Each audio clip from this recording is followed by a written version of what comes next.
بسم اللہ الرحمن الرحیم۔ حضرت موسیٰ اور حضرت خضر علیہ السلام کا واقعہ۔ حضرت ابی بن کعب رضی اللہ عنہ فرماتے ہیں کہ حضرت موسیٰ علیہ نبینا علیہ السلام بنی اسرائیل کو بیان اور وعظ فرما رہے تھے، دین کی دعوت دے رہے تھے۔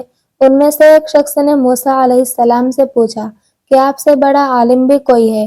موسیٰ علیہ السلام نے فرمایا کہ مجھ سے بڑا کوئی عالم نہیں ہے، اور یہ بات موسیٰ علیہ السلام کی وجہ تھی کیونکہ موسیٰ علیہ السلام نبی اور رسول ہیں، کلیم اللہ ہیں، تورات ان پر نازل ہوئی ہے۔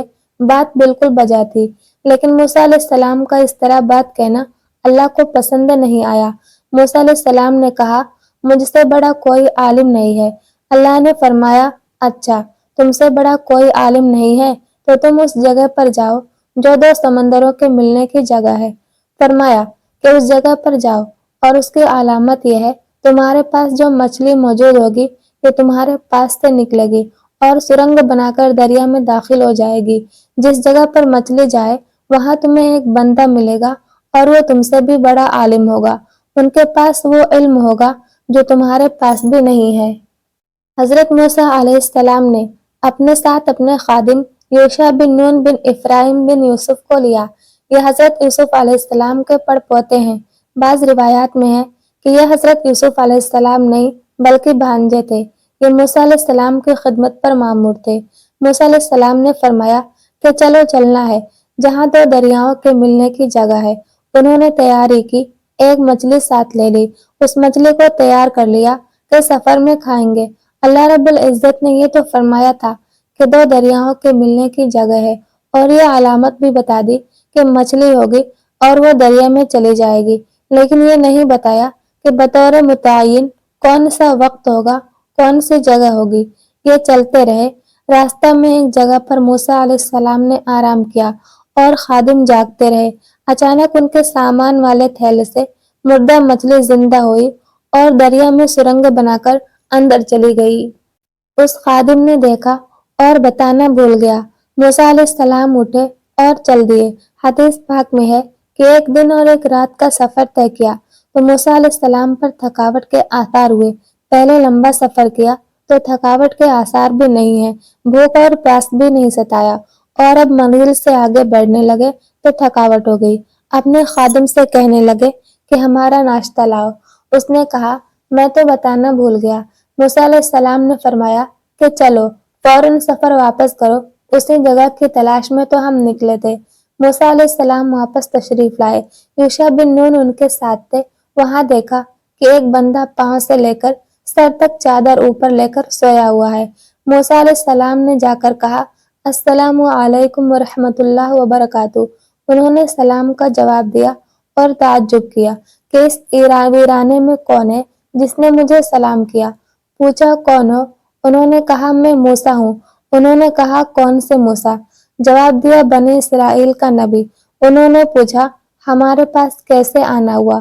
انہوں نے کہا، کچھ علم آپ کے پاس ہے جو ہمارے پاس نہیں، ہمیں اللہ نے بھیجا ہے، وہ علم آپ سے سیکھنا ہے۔ حضرت خضر علیہ السلام نے فوراً فرمایا، اے موسیٰ، جو علم میرے پاس ہے میں آپ کو وہ سکھاؤں گا، لیکن اس کو سہنے کی طاقت آپ کو نہیں ہے، بہتر ہے کہ آپ مجھ سے نہ سیکھیں۔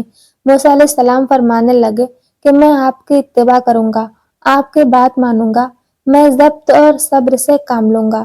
حضرت خضر علیہ السلام نے فرمایا، چلیے۔ حضرت موسیٰ اور خضر علیہ السلام یہ دونوں چلے ہیں۔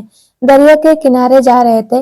تھوڑی دیر سفر کرنے کے بعد دریا کے کنارے کشتی آ گئی اور یہ دونوں کشتی میں بیٹھ گئے۔ کشتی والوں نے حضرت موسیٰ اور خضر علیہ السلام کو نیک آدمی سمجھ کر کرایہ نہیں لیا، بغیر کرایہ کے کشتی میں سوار کر لیا۔ حضرت خضر علیہ السلام کشتی میں بیٹھے اور کشتی میں بیٹھتے ہی کشتی کا ایک تختہ توڑ کر پھینک دیا۔ موسیٰ علیہ السلام فوراً بول اٹھے کہ آپ نے کشتی کیوں توڑی ہے؟ حضرت خضر علیہ السلام نے فرمایا، میں نے کہا تھا آپ نے سوال نہیں کرنا، آپ نے تو پہلے ہی بات پر بول پڑے ہیں۔ موسیٰ علیہ السلام نے فوراً کہا، میرے معاملے میں تنگی پیدا نہ کریں، میں بھول گیا ہوں، آئندہ میں خیال کروں گا۔ فرمایا، ٹھیک ہے، اب چلو۔ اب وہاں کشتی سے نیچے اترے۔ پھر آگے ایک کنارے پر بستی آباد تھی۔ حضرت موسیٰ اور خضر علیہ السلام وہاں گئے تو دیکھا کہ بچے کھیل رہے تھے۔ حضرت خضر علیہ السلام نے ایک نابالغ بچے کو پکڑا اور اسے قتل کر دیا۔ موسیٰ علیہ السلام فوراً پوچھنے لگے، آپ نے یہ کیا کیا؟ بے گناہ بندے کو قتل کر دیا۔ حضرت خضر علیہ السلام فرمانے لگے، میں کہتا تھا کہ تم میرے ساتھ نہیں چل سکتے۔ اے موسیٰ، جو علم میرے پاس ہے تیرے بس میں نہیں۔ موسیٰ علیہ السلام فرمانے لگے، بس یہ آخری بار ہے، اب اگر سوال کروں تو پھر مجھے اپنے پاس نہ رکھنا، ایک موقع مجھے اور دے دیں۔ یہ دونوں حضرات پھر چل پڑے۔ دوران سفر حضرت موسیٰ و حضرت خضر علیہ السلام ایک بستی سے گزرے تو ان بستی والوں سے انہوں نے کہا، ہمیں اپنا مہمان بنا لو، ہم مسافر لوگ ہیں۔ بستی والوں نے مہمان بنانے سے انکار کر دیا۔ اسی بستی میں ایک دیوار تھی جو کہ ٹیڑھی تھی اور گرنے کے قریب تھی۔ حضرت خضر علیہ السلام نے اپنے ہاتھ سے دیوار کو ٹھیک کر دیا۔ موسیٰ علیہ السلام جلالی آدمی تھے، پھر بول پڑے، فرمایا، یہ ہمیں مہمان بنانے کے لیے تیار نہیں، ایک وقت کا 2 بندوں کو کھانا نہیں کھلاتے اور آپ مفت میں ان کی دیواریں کھڑی کر رہے ہیں۔ آپ ان سے کہتے کہ میں دیوار کھڑی کرتا ہوں لیکن اس سے پیسے لوں گا، وہ پیسے اس سے لیتے اور بیٹھ کر کھانا کھا لیتے۔ حضرت خضر علیہ السلام فرمانے لگے، بس موسیٰ، بس ہو گئی ہے، اب میں اور آپ اکٹھے نہیں چل سکتے، تمہارا راستہ جدا ہے اور میرا راستہ جدا ہے۔ حضرت موسیٰ اور حضرت خضر علیہ السلام جب یہاں سے الگ ہونے لگے تو حضرت خضر علیہ السلام نے اب ان تینوں واقعات کی توضیح فرمائی کہ میں نے کشتی کا تختہ کیوں توڑا، میں نے اس نابالغ بچے کو قتل کیوں کیا اور میں نے بغیر پیسوں کے دیوار کو سیدھا کیوں کیا ہے۔ فرمانے لگے، یہ کشتی مساکین کی تھی۔ مفسرین نے لکھا ہے کہ ایک باپ کے 10 بیٹے تھے، ان میں سے 5 معذور تھے اور 5 صحت مند تھے۔ 5 صحت مند مزدوری کرتے اور اسی میں سے 5 معذورین کو کھانا کھلاتے تھے اور معذوروں سے پیسے نہیں لیتے تھے۔ یہ کشتی ان کی تھی جس میں سوار ہوئے۔ ان لوگوں نے مفت میں سوار کیا تو حضرت خضر علیہ السلام نے انہیں یہ صلہ دیا کہ دریا کے پار ایک ظالم بادشاہ تھا اور وہ کشتیاں چھین لیتا تھا، چھینتا صحیح کشتی کو تھا۔ یہ بات حضرت خضر علیہ السلام کے علم میں تھی اور کشتی والوں کے علم میں نہیں ہوگی۔ حضرت خضر علیہ السلام نے کشتی میں بیٹھتے ہی ایک تختے کو توڑ دیا۔ جب اس کنارے پر جائیں تو ظالم بادشاہ کے کارندے اس کشتی کو صحیح سالم نہیں بلکہ عیبدار سمجھ کر کشتی چھوڑ دیں گے اور مساکین کی یہ کشتی بچ جائے گی۔ انہوں نے کرایہ نہیں لیا اور حضرت خضر علیہ السلام نے انہیں صلہ یہ دیا کہ ان کی کشتی بادشاہ سے محفوظ ہو گئی۔ پھر حضرت خضر علیہ السلام فرمانے لگے، جو بچہ میں نے قتل کیا ہے اس کے والدین نیک اور ایمان والے ہیں، یہ اگر بڑا ہو جاتا تو ہمیں خدشہ تھا کہ یہ سرکشی اور کفر کرتا، تو ہم نے چاہا کہ اس بچے کو ختم کریں اور اس بچے کے بدلے میں اللہ تعالیٰ ان کو اچھا بیٹا دیں۔ یہ جو فرما رہے ہیں کہ حضرت خضر علیہ السلام نے قتل کیا، پھر اللہ سے دعا مانگی اور اللہ نے بدلے میں دیا۔ مفسرین نے لکھا ہے کہ جن والدین کے بچے کو قتل کیا تھا اس کے بدلے میں اللہ تعالیٰ نے ان کو بیٹی دی اور اس بیٹی سے خدا کے 2 نبی پیدا ہوئے۔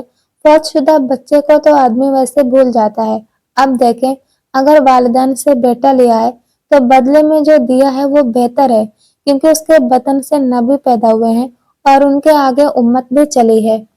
فرمایا، ہم نے دیوار اس لیے کھڑی کی ہے کہ یہ دیوار جن بچوں کی ہے وہ یتیم ہیں اور شہر میں رہتے ہیں، اس دیوار کے نیچے ایک خزانہ موجود ہے، ہم چاہتے ہیں کہ یہ بچے اس خزانہ کو لے لیں۔ اور ان کا والد بہت نیک آدمی تھا، دنیا سے چلا گیا، خزانہ دفن کر گیا۔ اگر یہ دیوار گر جاتی تو خزانہ نیچے سے باہر آ جاتا، لوگ خزانہ لے لیتے اور یتیم بچے محروم رہ جاتے۔ ہم نے دیوار سیدھی کھڑی کر دی تاکہ بچے جب کل بڑے ہوں گے تو دیوار کے نیچے سے اپنے باپ کا خزانہ خود لے لیں گے۔ تو ہم نے یتیم بچوں کا کام کیا ہے، ہم نے بستی والوں پر احسان نہیں کیا۔ ہماری مہمان نوازی سے انکار بستی والوں نے کیا ہے اور ہم نے نیکی یتیم بچوں پر کی ہے۔